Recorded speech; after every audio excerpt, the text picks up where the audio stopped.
Good afternoon, everyone, and welcome to Crucible Chat. Yes, it's Saturday, it's that time of the week where I get to talk about whatever the fuck it is I want.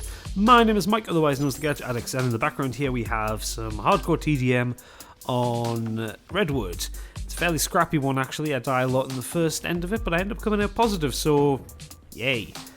I have better gameplays, but for some reason my PlayStation decided not to save them, even though I'd said save video clip. Anyway, what I want to talk about today. So, I made a new friend this week. And by new friend, I mean arsehole that I can't stand. Someone commented on the first of my challenge gadget episodes. And he just put this little comment in there saying something along the lines of, "The Sub4Sub on your channel is obvious. Lol." And I'm like, what?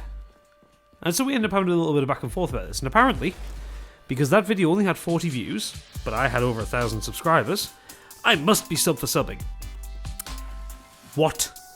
What the fuck kind of logic is that to come from? Now, I could put the comments up here, I could flame this guy all I want, but to be honest, I banned the fucker from my channel because he's just trolling for the sake of it.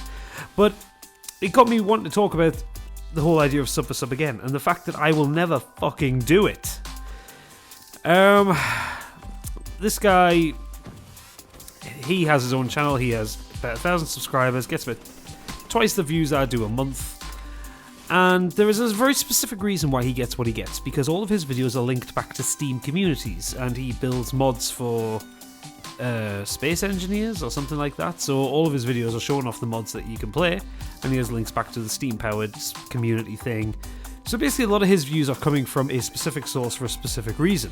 Now, my views come from a lot of different people for a lot of different reasons. Like, I have people who come in who come in on a weekly basis for Crucible Chat, and that's all they want to watch. And that's great. I love you guys. You're my regulars. I have people who just want to see the Bloodborne stuff, or who just want to see the Dark Souls stuff, or just want to see when I do a shooting game. You know, that kind of thing. I have a really wide fan base over a lot of different games, because my channel caters for a lot of different games. And a lot of my videos are slow burners as well. I mean, that video that he commented on had only been up for, I think, about 18 hours at that point. And my videos tend to have, it's like little burst of activity in the first 24 hours, but then carry on growing over the space of a week, 2 weeks, 3 weeks, however long. I mean, hell, some of my Batman episodes are still getting views, and that was back in June. And I know the old adage of that you shouldn't feed the trolls, and he's just going to be a dick for the sake of it. But you know what, I've got a thick skin, and people can say what they want about me, generally speaking, or my channel, or my videos. But to accuse me of doing Sub4Sub, nah, that is not on. That's where I draw the line, because I've built this channel through hard work. You know, if someone comes up and says, "Oh man, your video's shit," or "God, I really like that video, but you sound like crap." You know, that kind of thing. People say that, fine, fair enough, whatever, fuck you, thank you very much, fuckity bye. But no, to come in and insinuate that I would do Sub4Sub is ridiculous, because I've talked against that concept so many times, and I think it's a reprehensible way of building a channel. Because at the end of the day, you're just wasting everybody's time. You're not going to get views. The people you're sub to, you're not going to watch them. So what the fuck is the point of doing it? Other than to boost this artificial number that says, "Hey, look how many subscribers I've got." Yeah, you've got 10,000 subscribers, but you've got 150 views, mate. It's not the way around. That's not the way it should fucking work. You know, it's all about the views on YouTube and the minutes watched and that kind of thing. And I don't know. I don't get off where this guy thought. I mean, even if he is just trolling, which is pretty much what he was doing, but I don't get where he gets off thinking that that's an acceptable thing to say to a YouTuber who works really fucking hard. I mean, I do work really hard at what I do, because I want to make the best videos for me. I want to make the best videos for you guys. Because if I'm making shitty videos, then no one's going to watch them anyway. So I want to do the best things I can. You know, I break my neck week in and week out to create excellent content, or as good a content as I can manage. Because I like to put out good content. I don't like to game the system. I don't like to cheat. I don't like the idea of cheating, in fact. I think there shouldn't be an easy way to grow on YouTube. The fact that it's hard is what makes it worth doing.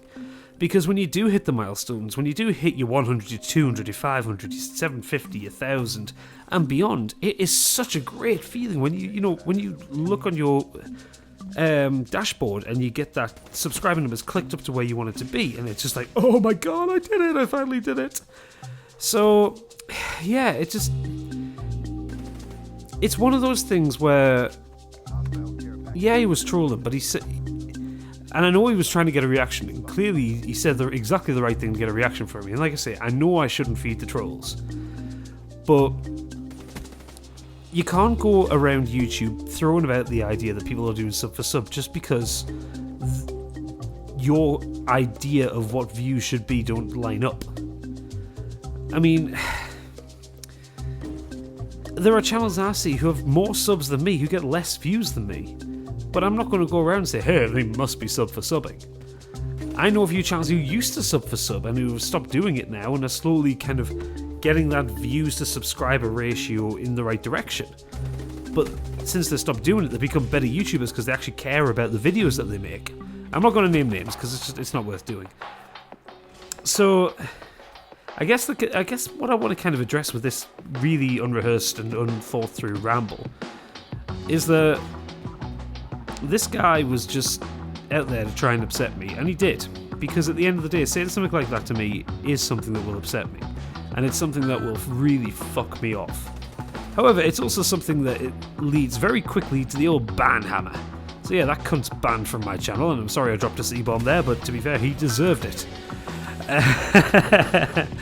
So yeah, I mean, I could go on and on about sub for sub, or just the kind of the random little tactics that the little kiddies use. He goes sub for sub, or like for like, or comment for comment, or view for view. Or you get these like communities on Reddit who go, hey, do you want some feedback on a video?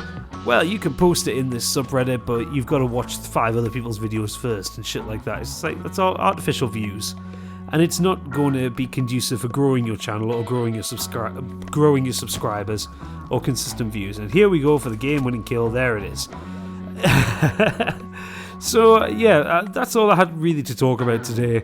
It was going to be my best of 2015, but I thought, no, a bit of a ramble to end off the year, because it's going to be the last proper Crucible chat of the year. So yes, let me know in the comments below what you think about this. If you want to go back and have a look at the first Challenge Gadget episode, and you can see what the conversation went like. And if you're new, please do leave a like and subscribe. Hell, if you're old, leave a like. And come back next time for more Crucible chat. For now, thank you for watching, and good night.